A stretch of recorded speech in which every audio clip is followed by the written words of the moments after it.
the kicking situation, and it's never been that detrimental when I'm talking about kickers. In years past, Van Tiffen, Peter Kim, Michael Proctor, Philip Doyle. In the early 2000s or the early to mid 2000s, Jamie Christensen, Ryan Flugner in the early 2000s. Despite Flugner missing that extra point against Michigan in the cardiac Tom Brady and the Orange Bowl, kind of excluding that one, Ryan Flugner, Jamie Christensen, Lee Tiffin, once he got solid and consistent during the 2008-2009 seasons, he was good. Jamie Christensen, probably one of the more accurate short-range kickers in Alabama history. But then after, Jamie Christensen, you had Cade Foster, who recruited as a linebacker, was flipped over to play kicker, and though he had some great moments, some solid moments, here comes the 2013 Iron Bowl, in which he misses 3 field goals, and Adam Griffith put in a very tough situation as a redshirt freshman, the 56-yard attempt, which off his foot, it looks good, but it dies inside the goal line, and Barton Lundquist can take it from here. Here goes Davis going 109 yards, coast to coast for a touchdown, giving Auburn the unbelievable, unpredictable, unthinkable win, 34-28 in that Iron Bowl. And Adam Griffith, the very next year, 2014, started off 7 of 7 and had the stress fracture in his back, would miss 7 of his next 12 field goals, ended the year 12 of 19, which was 63.2% of the next year. 2015 got better, made a 55-yard field goal against LSU, which helped the Tide beat the Tigers 30-16. And then in the Iron Bowl against Auburn, kind of got some poetic justice there. Adam Griffith 5 for 5 on field goals, tying a game record, which was set by the likes of Lee Tiffin and Jeremy Shelley. And then the national championship game, who could forget, against Clemson, had the game-tying 37-yard field goal Griffith did to tie the game at 24, and then the perfectly executed onside kick on the following possession or in the ensuing kickoff, which was recovered by Marlon Humphrey. So some great moments from Adam Griffith, but also some moments that made you scratch your head, had a roller coaster career. So in this upcoming season, you have Andy Pappanastis, the transfer from Ole Miss, who made 6 extra points a season ago, made a field goal last season from 28 yards, but during the A-Day game was 0 for 3 on field goals, and really had fans cringing and scratching their heads going, Alabama recruits so well at running back and at linebacker and at wide receiver and at defensive back. Where is the hang-up when it comes to getting just a solid kicker? And Alabama then gets somebody for this 2017 class by the name of Joseph Belovas, the 3-star from Mandeville, Louisiana. He's 6 feet, 215 pounds. He's got a leg. A young man who 2 years ago, September of 2015, posted a video on Twitter of him making a 70-yard field goal with leg to spare. And Alabama is known to seeing those trick shot kickers, i.e. Eddie Pinheiro, who would have been the kicker for the 2015-2016 year, but alas, Jim McElwain found a way to swoo him and flip him over to Florida. An Alabama fan still blood boiled about that situation, but Joseph Belovas hoping this can be the man that wins this job and can take over as the perennial field goal kicker as of right now. Some information that I've been hearing out of summer workout 7-on-7. The battle is still close between Pappanastis and Belovas. Hopefully, once fall camp gets underway, once again, that is August 3rd, Belovas can distance himself from Pappanastis, and the Tide can finally have its perennial kicker that can step up and have that confidence to provide 3 points every time and making the kicks when his name is called upon. Stephen, you said it as I have stated a number of times. If you look across college football, yes, some of the elite programs sometimes have top kickers. I think Florida State's been a prime example of that in the last 10 to Well, 15 they've got a years. kicking family, Mark. The Aguayo family. They just kick. Yeah, once you get one of those, it's like going back to the day when the Zendejases were going through the Arizona and Arizona State programs. If you can latch on to one, then you bring in the rest of the family and you're covered for about 15 or 20 years. But that's what Jimbo's been able to do. They're at Florida State. But I'm with you. It's amazing to me, and Alabama being the prime example in recent years, that you see these guys that are kicking in the MAC or the Sun Belt and hitting 52-yarders consistently. You're like, why is that guy at Arkansas State, for example, and not at Alabama? Or you see Ohio State miss 3 out of 4 kicks down the stretch in 2 crucial games, and you wonder why the elites can't always get the elite kickers. So I've got some interesting numbers for you here, because you mentioned Adam Griffith's career, which he finished off with his statistically best season at 21 for 28 at 75%. So prior to that, he was at 72%, 63% 2 years ago, 71%. So those aren't awful numbers, but they're not good. They're not what they should be. You should have a kicker who presses that 80% and better. Kate Foster, had that 71% year. Jeremy Shelley, as you remember, was perfect in the national championship year of 2012 at 11 for 11. It's interesting also to note, if you go back to Lee Tiffin, that Griffith's year of kicking 28 attempts this past year is the most, and 32 the previous year, that Alabama's had in a number of years. They were attempting 17 and 19, and Jeremy Shelley only 11 for 11 in the 2012 season. Lee Tiffin was attempting 35 and 34 field goals in his season back in 2008, 2009, in that range, when the rushing attack was obviously even more of the staple of this offense.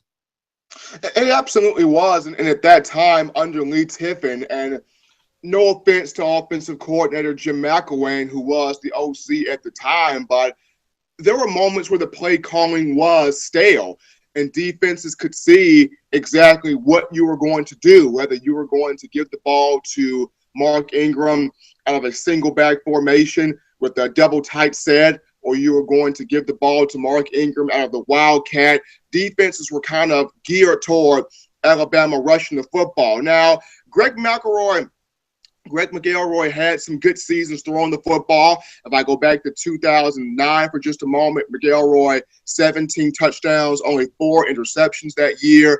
The 2010 season, 20 touchdowns, only 5 picks. But at that time, Alabama was firmly on running the football, taking as much pressure off the passer as it could. And when the drive stalled, it was able to go to Lee Tiffin and say, hey, we trust you to make a kick. We trust you to step up and knock the ball through the goalpost. And Tiffin was able to do that. With Adam Griffith, I guess it was one of those moments where when Griffith came in 2012 as a freshman, he would be in practice making 60-yard field goals with legs to spare. So, and that was the word that came out of every practice. And you kind of got the idea that, well, should a drive stall, we got this kid that's making 60-yarders with leg. We have somebody here that if we can get in the range and a drive should stall, then, we have a chance at 3 points every time making a field goal. But once you saw the psychological aspect come in, and, once the kicker misses one field goal or a couple of field goals, it gets into their head that, am I really this good? Can I really make a kick? What's wrong with me? It's one of the more scrutinizing positions in college football, and I understand fans say you have one job. All you do is make a field goal. That's your only job, and you can't do that. Why are you getting a scholarship when this is your only job? Well, I'm going to shed some light on this situation. In high school, kicker is the most uncoached position in high school, because a lot of these coaches from high school on up, they say, well, let's just put 11 guys on the field, and here you can be the kicker. And you're not coached on technique. You're not coached on how to set up the kick. You're not coached on how to approach a field goal, how to get in your stance, how to line the kick up, how to have the trajectory on the football and bend the football through the goalpost and how to judge the win.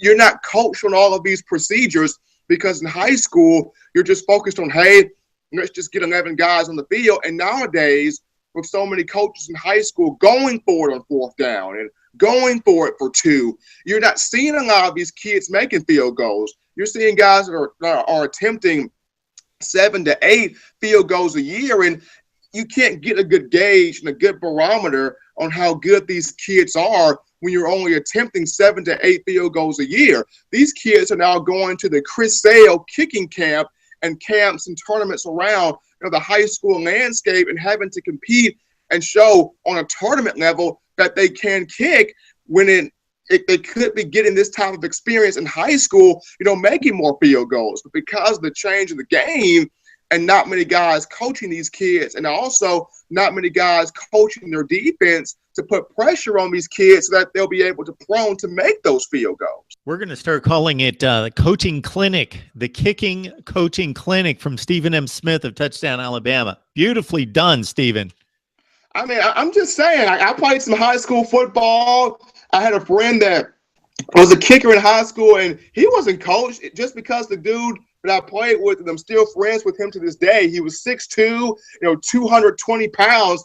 They just said, hey, man, go out there and kick. And they saw him make one kickoff and one 40-yard field goal, and they said, okay, you're out there. They didn't coach the kid.